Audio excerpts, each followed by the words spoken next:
Polisi merilis hasil penggerebekan terhadap salah satu rumah di perumahan mewah yang berada di Kecamatan Bojong Soang, Kabupaten Bandung, Jawa Barat, yang dijadikan clandestine lab happy water dan liquid narkotika. Diketahui saudara penggerebekan tersebut dilakukan oleh Barreskrim Polri bersama Polda Jawa Barat dan Ditjen Bea dan Cukai pada hari Rabu 11 Desember 2024, di mana di dalamnya terdapat beberapa barang bukti dan juga alat produksi narkotika. Untuk informasi lengkapnya, kami sudah terhubung dengan jurnalis Tribun Jawa Barat, yakni Adi Ramadan Pratama. Halo rekan Adi. Halo Sandi. Baik, seperti apa ini terkait proses penggerebekan polisi terhadap salah satu rumah ya yang berada di perumahan mewah di Bandung yang diduga menjadi pabrik narkotika tersebut? Silahkan laporan Anda. Ya, terima kasih Sandi. Ya, jadi tepatnya ini di belakang saya yang berada di salah satu perumahan mewah yang ada di Kecamatan Bojong Soang, Kabupaten. Ini terdapat di salah satu rumahnya ini terdapat tempat atau pabrik rahasia atau namanya Clandestine Lab ya, yang ini merupakan tempat produksi bagi happy water dan liquid narkotika. Nah, tepatnya yang berada di belakang saya ini sempat digerebek oleh Barreskrim Polri pada hari Rabu, pada hari Rabu 11 Desember 2024 kemarin. Nah, pada saat kejadian ini penggerebekan tersebut ini dimulai pada pukul 11 pagi hari waktu Indonesia bagian barat, dan di sana kepolisian atau Barreskrim Polri ini berhasil menangkap dua tersangka ya, beserta dengan barang bukti yang ada di dalamnya berupa bahan-bahan produksi untuk happy water atau liquid narkotika dan juga alat-alatnya tadi kemarin di sana. Dan hari ini tadi Barreskrim Polri dan bersama dengan Polda Jabar dan Bea Cukai, Dirjen Bea Cukai ini melakukan jumpa pers mengenai terkait dari penggerebekan kemarin dan pengungkapan apa-apa saja yang terjadi di dalam, sekaligus barang bukti dan juga ini proses bagaimana bisa pengungkapan dan yang lain-lain begitu Sandi. Baik, terkait barang bukti yang telah diamankan oleh pihak kepolisian sendiri, kira-kira barang bukti apa saja yang bisa diinformasikan kepada Tribuners terkait penggerebekan tersebut? Silahkan, Adi. Nah, untuk sebelum masuk kepada bukti-bukti atau barang buktinya, jadi ini merupakan pengembangan dari kasus yang ada di Kecamatan Cibinong, Kabupaten Bogor ya pada saat itu. Jadi awal mulanya itu kepolisian atau Barreskrim Polri ini berhasil mengungkap atau menangkap pelaku tersangka, maksudnya berinisial SR itu di Cibinong. Pada saat itu dirinya ini sedang mengantarkan happy waternya ini untuk menuju ke Jakarta, lalu ditangkap di Jalan Raya Gor Pemda di Kecamatan Cibinong. Lalu pengembangan tersebut masuk kepada TKP kedua, yaitu di komplek yang berada di Kecamatan Cibinong, Kabupaten Bogor. Lalu juga langsung ke sini di TKP ketiga, dan di sini ditemukan beberapa barang bukti ya, mulai dari bahan baku narkotikanya seperti 3 buah drijen berisi cairan bening dengan total 3 liter, positif mengandung golongan amfetaminal. Lalu juga ada 1 botol plastik, lalu beberapa aluminium foil, dan juga ini bahan baku untuk prekursor. Ini seperti 2 botol merah ukuran 1 liter berisi cairan bening. Ini mengandung DMP. Lalu juga ada bahan baku lainnya ini yang berkisaran. Ini jika ditotalkan ini bersama mesin produksi ini mencapai 670 juta ya. 670 miliar 832 juta ya. Jadi di sana ini merupakan banyak barang-barang bukti mulai dari bahan baku, alat produksi, lalu tersangka, lalu ada juga tadi uang tunai yang diamankan oleh pihak kepolisian atau dari Barreskrim Polri sendiri. Begitu Sandi.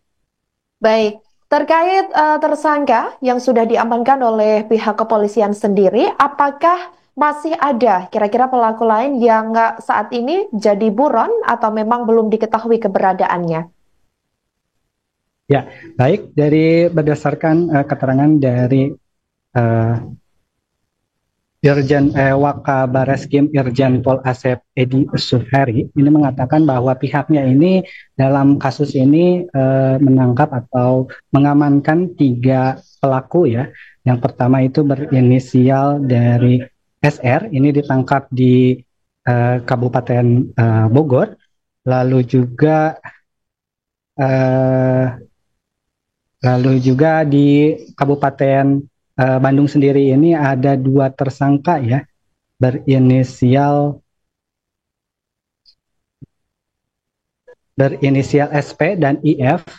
Lalu juga mereka ini ditangkap pada saat akan memproduksi barang-barang narkotika ya pada saat itu, pada saat penggerebekan.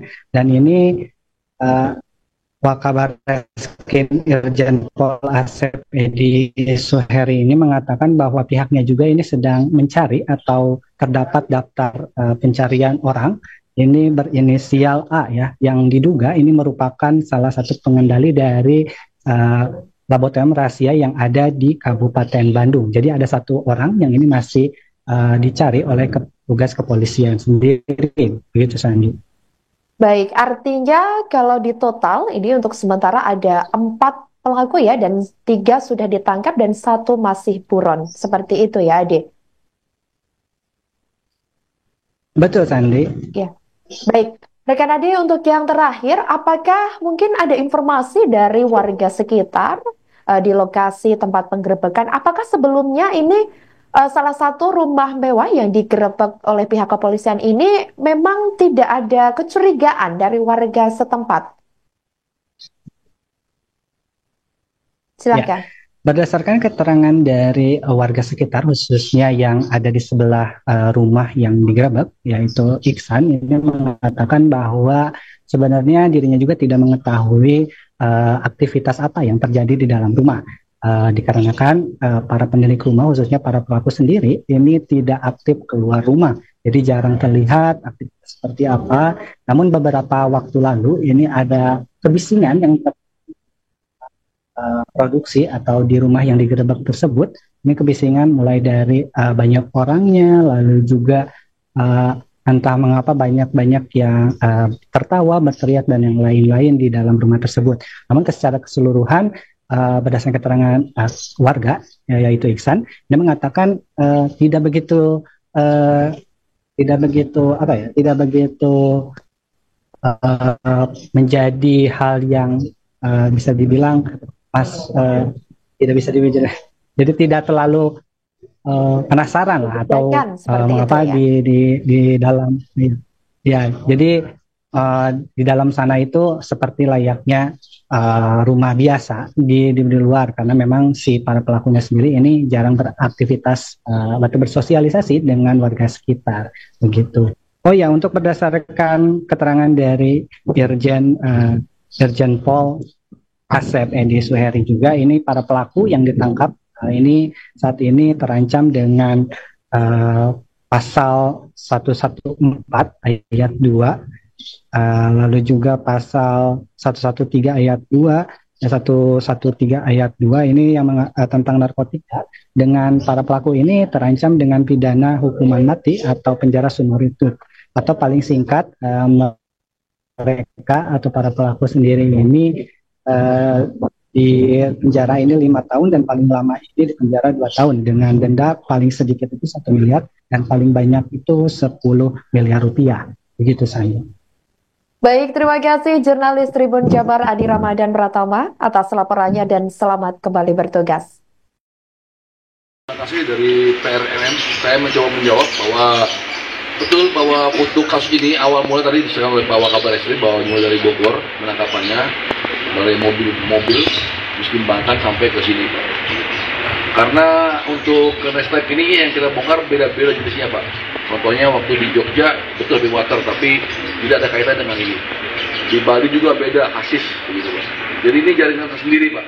Ya, kalau Nestlab bisa jaringan tersendiri, karena mereka langsung ada pengendalinya, baik dari dalam atau luar negeri, yang masukkan barang-barang dari luar negeri Indonesia. Makanya kita join operasional dengan Bea Cukai untuk memantau barang-barang masuk yang ilegal, barang-barang prekursor yang ilegal maupun barang-barang pembuatan daripada alat-alat untuk membuat narkotik itu dari melalui Bandara Suta ya, kita lakukan counter ferry sampai ke lokasi.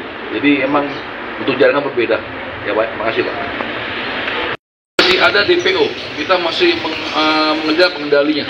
Ya, kita akan kembangkan terus sampai ke atas ya, sampai tingkat bandarnya, siapa pengendalinya.